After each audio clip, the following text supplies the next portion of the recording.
Новиот предлог закон за контрола на опојни други психотропни супстанции што го предлага Министерството за здравство, а е доставен до собранието, е со европско знаменце. Со него се овозможува извоз на марихуаната како цвет. Со новиот предлог закон се овозможува извоз на сув цвет добиен со одгледувањето на канабисот за медицински цели, така што направните лица одгледувачи на канабис им е овозможено веќе производните количини на сув производ како опојна дрога да ги пласираат на пазарите во Европа и пошироко, при тоа почитувајќи ги меѓународните конвенции и европското законодавство да ја регулира материјата, стои во текстот на предлогот. Од Министерството за здравство пак велат дека европското знаменце се ставило затоа што содржината на законот во одредени одредби се усогласува со европската легислатива. Како членка, кандидат за влез во Унијата, обврзани сме да извршиме усогласување со европското законодавство,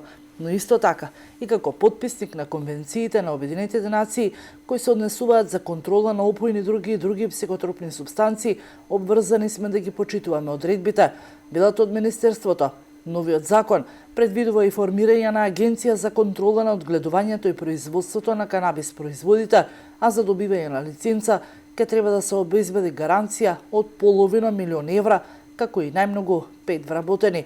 Владата досега дала согласност на 29 фирми за одгледување на канабис за медицински цели, а од Министерството тврдат дека интересот за инвестирање во земјава расте поради поволната бизнис клима, како и ефтината работна рака.